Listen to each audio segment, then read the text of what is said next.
Les émissaires de l'institution de Bretton Woods ont durant 2 semaines eu d'intenses échanges avec les autorités sénégalaises. Cette rencontre avec la presse a permis au chef de la mission du FMI de faire le point. Donc, pour le moment, la mission et les autorités poursuivront les discussions virtuellement au cours des prochains jours afin de finaliser l'accord au niveau du staff, notamment en ce qui concerne les orientations budgétaires pour 2025, l'utilisation de l'eurobond qui a été émis il y a à peu près 2 semaines et les réformes nécessaires dans le secteur de l'énergie.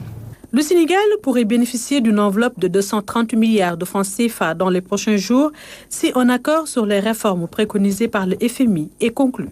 Une fois que l'accord au niveau du personnel sera conclu, et j'espère que ceci se passera dans les jours à venir, il sera soumis à l'approbation de notre direction au FMI et puis à l'examen auprès du conseil d'administration du FMI qui provisoirement est prévu pour le moment vers la mi-juillet.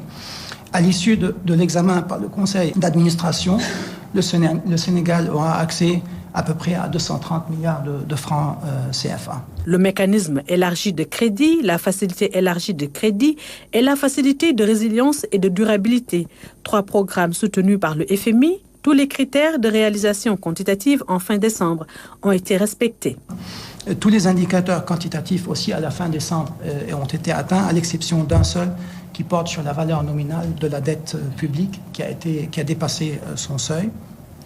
En ce qui concerne les repères structurels, sur les 6, il y a 3 qui ont été réalisés, un 4e qui a été réalisé aussi, mais avec un petit délai, et il y a 2 qui sont pas encore réalisés concernant la révision et la publication de nouvelles formules de prix pour les produits pétroliers et la finalisation de l'audit de la Sénélec. En ce qui concerne la facilité pour la résilience et la durabilité, il y a 2 mesures de réforme pour cette revue et elles sont en voie d'être réalisées d'ici fin juin. Le Sénégal et le FMI ont conclu un accord pour la mise en œuvre du programme 2023-2026 d'un montant de 1 150 milliards de francs CFA. Pour la première revue concluante, notre pays a pu bénéficier d'un financement de 169 milliards.